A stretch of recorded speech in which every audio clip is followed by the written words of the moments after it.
Hello दोस्तों, आज हम पढ़ेंगे कक्षा 8वीं का सामाजिक विज्ञान नागरिक शास्त्र पाठ 2 भारतीय संविधान के आधारभूत मूल्य।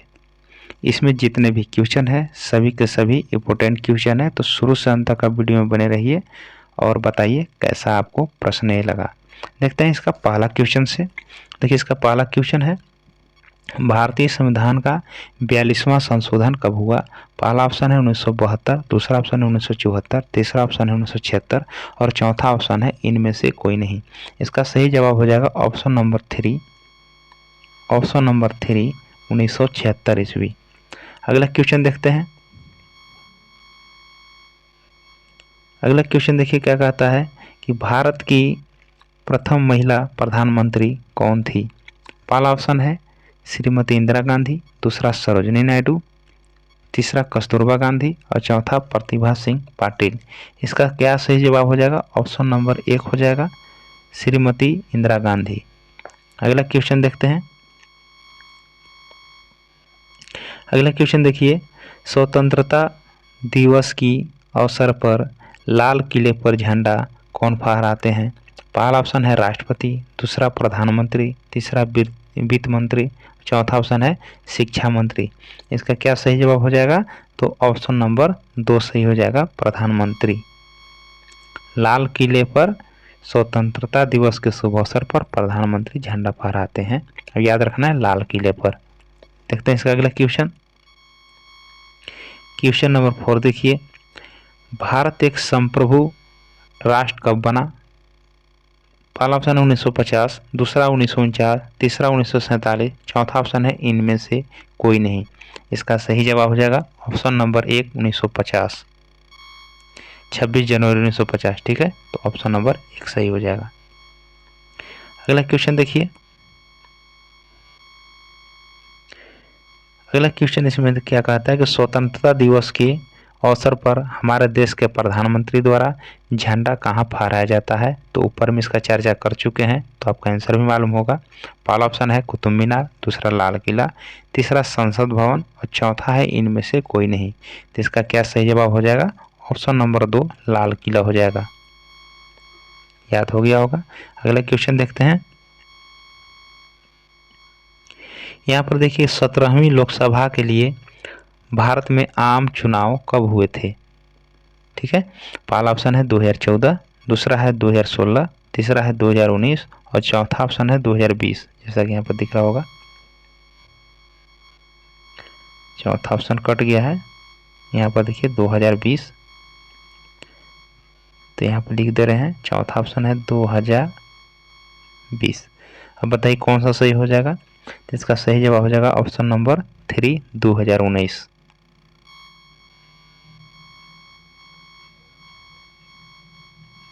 ठीक है, अब 16वीं कह देगा तो कब होगा, तो इसमें 5 साल घटा दीजिए तो 2014 आंसर हो जाएगा।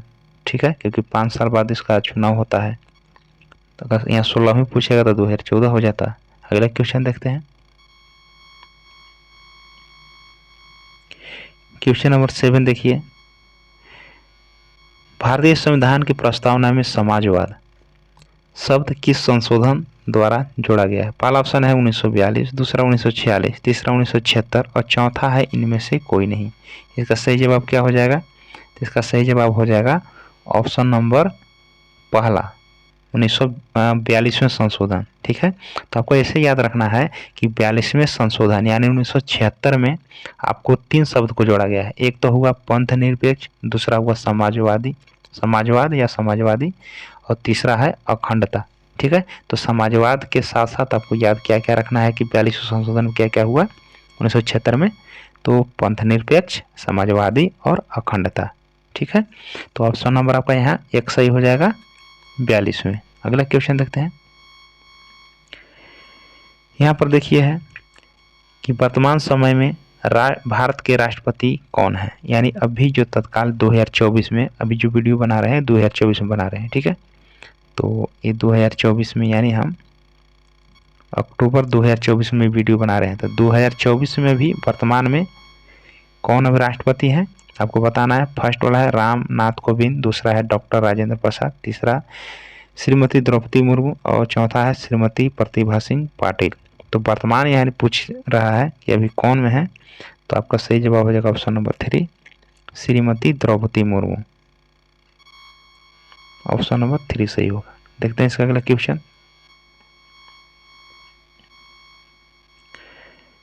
क्वेश्चन नंबर देखिए 9 क्या कहता है कि 31 अक्टूबर को राष्ट्रीय एकता दिवस के रूप में कब से मनाया जाता है। यानी राष्ट्रीय एकता दिवस, यानी आपको दिखना है राष्ट्रीय एकता दिवस 31 अक्टूबर को मनाया जाता है, यानी कब से मनाया जाता है। फर्स्ट ऑप्शन है 2014, दूसरा है 2015, तीसरा ऑप्शन है 2000 और चौथा है 1947। इसका सही जवाब हो जाएगा 2014।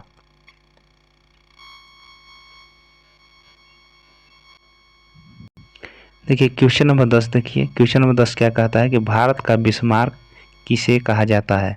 पहला ऑप्शन है सरदार वल्लभ भाई पटेल, दूसरा ऑप्शन है लाला लाजपत राय, तीसरा ऑप्शन है बाल गंगाधर तिलक, चौथा ऑप्शन है इनमें से कोई नहीं। तो इसका सही जवाब हो जाएगा ऑप्शन नंबर 1, सरदार वल्लभ भाई पटेल। देखिए यहाँ पर लिखा है भारत का बिस्मार्क, इसमें कंफ्यूज नहीं होना है, ठीक है ना। जब भारत का बिस्मार्क यहाँ पर पूछेगा तो आपको याद रखना है सरदार वल्लभ भाई पटेल, आपको याद रखना है, ठीक है ना। अब यहाँ पर देखिए कि सरदार वल्लभ भाई पटेल के और क्या नाम है, जिसको हम लौह पुरुष भी बोलते हैं। अगर बोलेगा कि भारत में लौह पुरुष किसको कहते हैं, तो आपको याद रखना है सरदार वल्लभ भाई पटेल, ठीक है। इन्हीं को लौह पुरुष भी बोलते हैं। देखते हैं इसका अगला क्वेश्चन। यहाँ पर देखिए 2 बार लगातार निर्वाचित होने वाले भारतीय राष्ट्रपति का नाम क्या है। पहला है APJ अब्दुल कलाम, दूसरा डॉक्टर राधाकृष्णन, तीसरा है डॉक्टर राजेंद्र प्रसाद और चौथा है नीलम संजीव रेड्डी। तो सही जवाब हो जाएगा आपका हो जाएगा डॉक्टर राजेंद्र प्रसाद, ठीक है। लगातार 2 बार आपको बने हैं डॉक्टर राजेंद्र प्रसाद, तो ऑप्शन नंबर 3 हो जाएगा सही। अगला क्वेश्चन देखते हैं।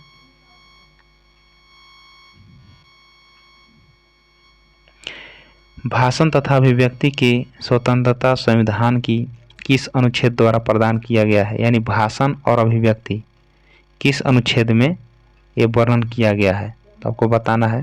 पहला ऑप्शन है अनुच्छेद 19, दूसरा है अनुच्छेद 45, तीसरा है अनुच्छेद 42, चौथा है इनमें से कोई नहीं। तो इसका सही जवाब हो जाएगा अनुच्छेद 19। आपको याद रखना है कि भाषण तथा अभिव्यक्ति जो है अनुच्छेद 19 से लिया गया है, ठीक है। तो आपको याद रखना है ऑप्शन नंबर 1 अनुच्छेद 19। अगला क्वेश्चन देखते हैं, बहुत आसान क्वेश्चन है। 13 क्वेश्चन कि मिसाइल मैन किस भारतीय राष्ट्रपति को कहा जाता है। पहला है डॉक्टर राजेंद्र प्रसाद, दूसरा है APJ अब्दुल कलाम, तीसरा है नीलम संजीव रेड्डी और इनमें से कोई नहीं। तो इसका सही जवाब हो जाएगा option number 2 APJ Abdul Kalam, सही है।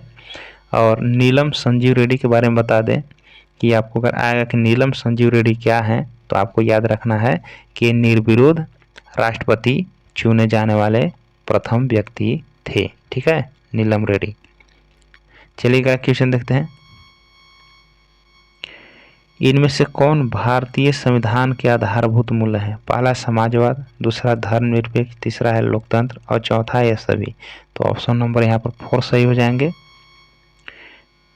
ये सभी। अगला क्वेश्चन देखते हैं। क्वेश्चन नंबर 15 देखिए कि राष्ट्रपति का निर्वाचन कितने वर्षों के लिए होता है। तो बहुत आसान क्वेश्चन है। पहला ऑप्शन है 4 वर्ष, दूसरा 5 वर्ष, तीसरा 6 वर्ष और चौथा इनमें से कोई नहीं। तो इसका सही जवाब हो जाएगा ऑप्शन नंबर 2। ऑप्शन नंबर आपका हो जाएंगे 2, 5 वर्ष, ठीक है। अगला क्वेश्चन देखते हैं। भारत के प्रथम गृह मंत्री कौन थे। पहला ऑप्शन है सरदार वल्लभ भाई पटेल, दूसरा सरोजिनी नायडू, तीसरा है डॉक्टर राजेंद्र प्रसाद और चौथा है जवाहरलाल नेहरू। इसका सही क्या जवाब हो जाएगा।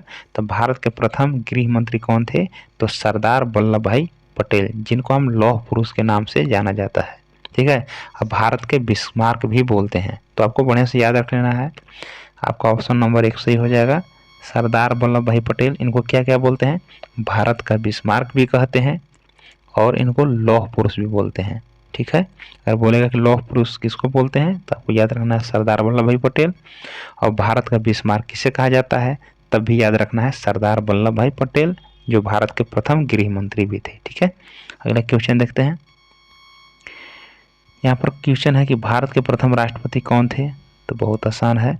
पहला है डॉक्टर राजेंद्र प्रसाद, दूसरा है सरदार वल्लभ भाई पटेल, तीसरा है जवाहरलाल नेहरू और चौथा इनमें से कोई नहीं। तो सही इसका जवाब हो जाएगा option number 1 doctor Rajendra Prasad.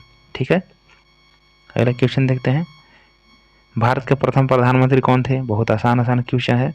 प्रथम है डॉक्टर राजेंद्र प्रसाद, दूसरा ऑप्शन जवाहरलाल नेहरू, तीसरा सरदार वल्लभ भाई पटेल और चौथा इनमें से कोई नहीं। तो इसका सही जवाब क्या हो जाएगा, प्रथम प्रधानमंत्री कौन थे, तो पंडित जवाहरलाल नेहरू थे, ऑप्शन नंबर 2 सही होगा।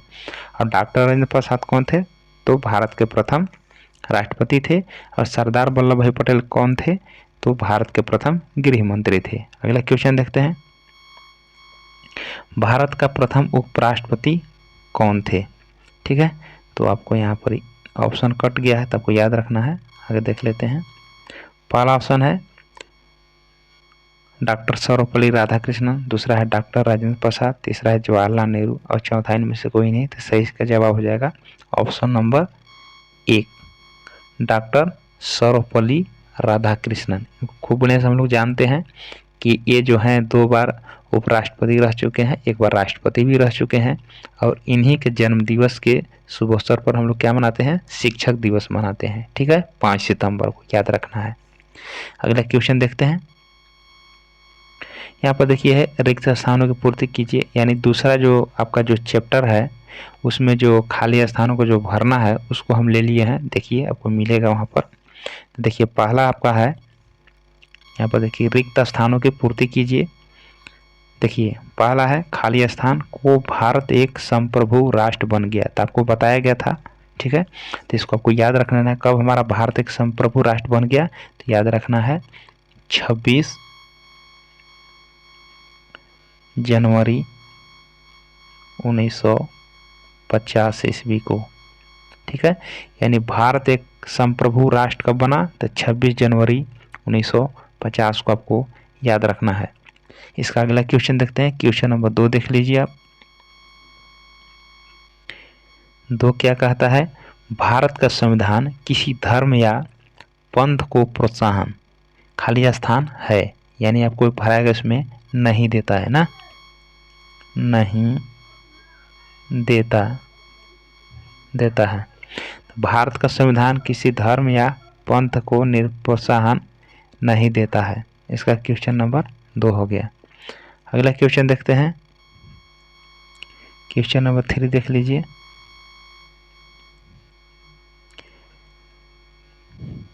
भारत एक खाली स्थान देश है, कैसा देश है भारत, तो आपको याद रखना है लोकतांत्रिक देश। तो आपको भारत कैसा देश है, लोकतांत्रिक देश। तो भर लेना आपको लोकतांत्रिक, लोकतांत्रिक।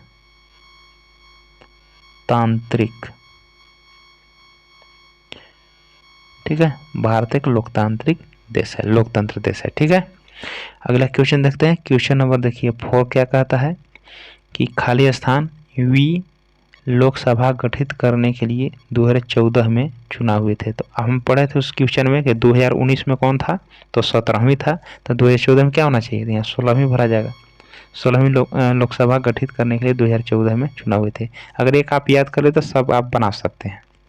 ठीक है, और ये भी क्वेश्चन आप पढ़े हैं। क्वेश्चन नंबर 5 देखिए, कहता है कि अनुच्छेद कौन सा अनुच्छेद है जिसमें भाषण तथा अभिव्यक्ति की स्वतंत्रता है। तो आसानी से याद होगा, तो अनुच्छेद कौन सा था, तो 19 था। ठीक है, अनुच्छेद 19 में यह वर्णन है भारत तथा अभिव्यक्ति की स्वतंत्रता का। ठीक है, देखते हैं इसका अगला क्वेश्चन। यहाँ पर देखिए क्वेश्चन नंबर 6 देखिए, कहता है कि समानता के सिद्धांत के आधार पर खाली स्थान को दंडनीय अपराध घोषित किया गया है। यानी समानता, ये समानता का अधिकार मिला है ना, तो उसका सिद्धांत के आधार पर कौन को दंडनीय अपराध घोषित किया गया है, तो आपको क्या होगा, छुआछूत। ठीक है, छुआछूत, यानी छुआछूत यदि करते हैं तो इसके मतलब इसके तहत क्या है, दंडनीय अपराध है। ठीक है, देखते हैं इसका अगला क्वेश्चन। यहाँ पर देखिए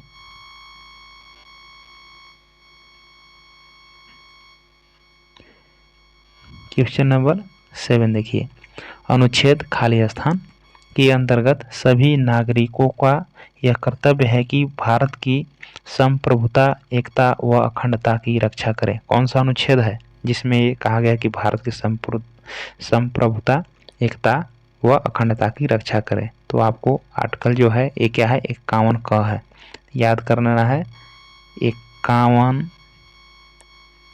क। ठीक है, इस प्रकार से ये क्वेश्चन यहाँ पर समाप्त होता है। तो जो वीडियो हम बनाए हैं बहुत मेहनत लगता है, तो वीडियो आपको कैसा लगा कमेंट बॉक्स में जरूर लिखें। इस प्रकार से वीडियो चाहिए वो भी लिखें। धन्यवाद।